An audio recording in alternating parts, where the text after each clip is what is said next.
Good morning and thanks for waking up with us. It's Thursday, August 16th. I'm Lauren Barnes. I'm Joe Morano. As you guys get set to move out the door, finally no raindrops this morning, that I saw at least. Yes, a little bit of dew or fog, I'm not sure. But still damp and wet, but not down. Humidity. Yeah, exactly. That's as far as we go with that. We go to Beth now. She's in for Elisa this morning. She's got the weather forecast first for you.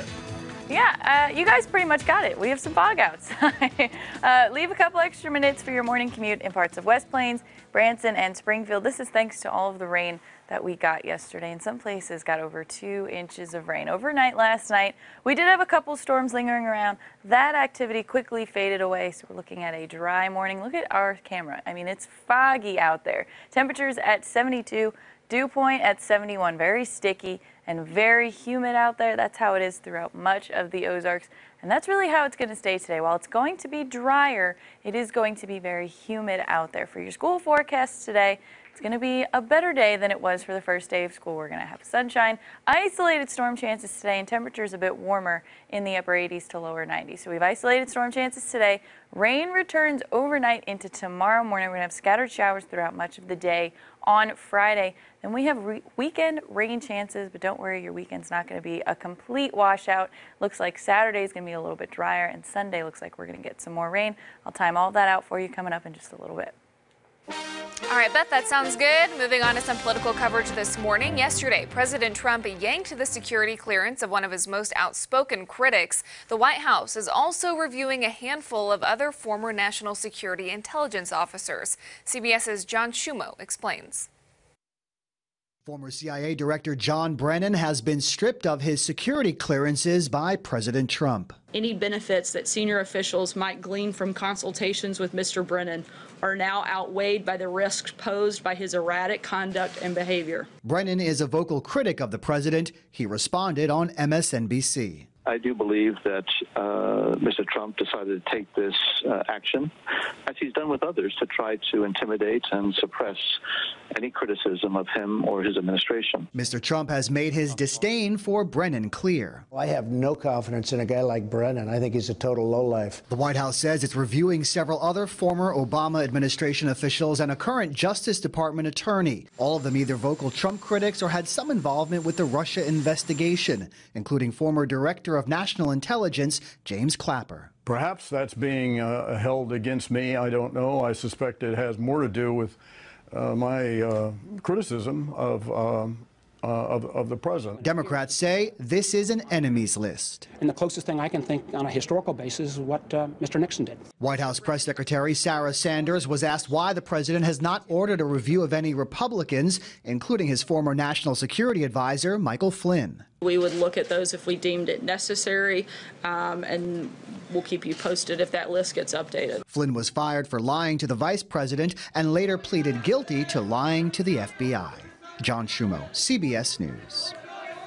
President Trump told the Wall Street Journal last night he would have taken away Brennan's clearance last week, but that it was too hectic. He did say he would put a Republican on the list if, quote, I thought they were incompetent or crazy.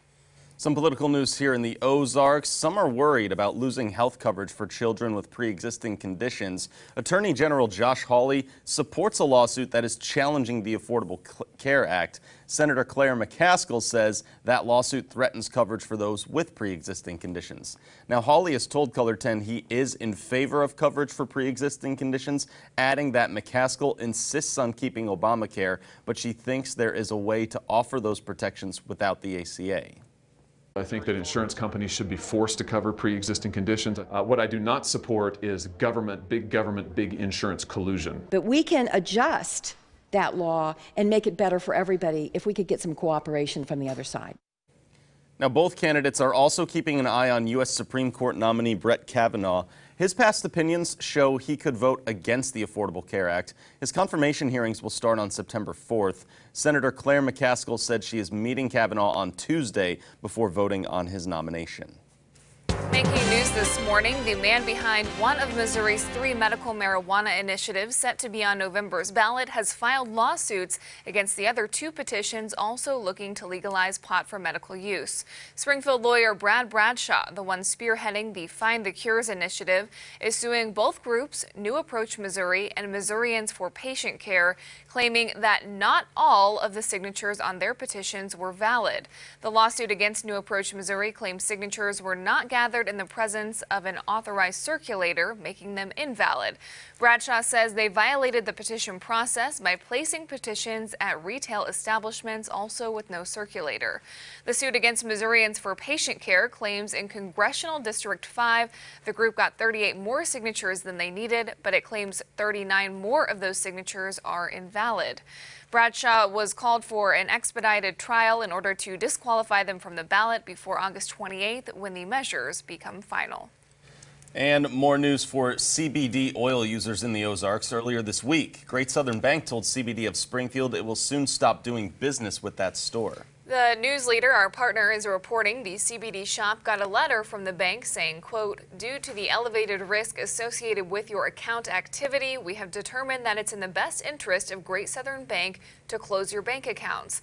This is due to your business being a marijuana-related business." The bank will close the shop's 2 accounts in late September. Now, a spokesperson for Great Southern says the issue stems from the inconsistency with state and federal laws. Regulated banks must be compliant in both. But the bank says it's not taken a moral stance against marijuana-related products. It's also unclear right now whether CBD oil is actually legal and can be regulated here in Missouri. The store's owners, however, took issue with the account closure. Co-owners Emily and Chad Christensen say they only sell hemp, not marijuana, and do not sell items like bongs or pipes.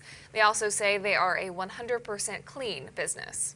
We have a follow-up story to a story now that we first brought you in June. After a trailer fire killed 5 children and severely burned a woman in Lebanon, the Laclede County coroner has requested the help of the Bureau of Alcohol, Tobacco, Firearms, and Explosives. It is unknown this morning why the ATF has been called in, but officials told the Laclede County Record its organization is investigating the fire.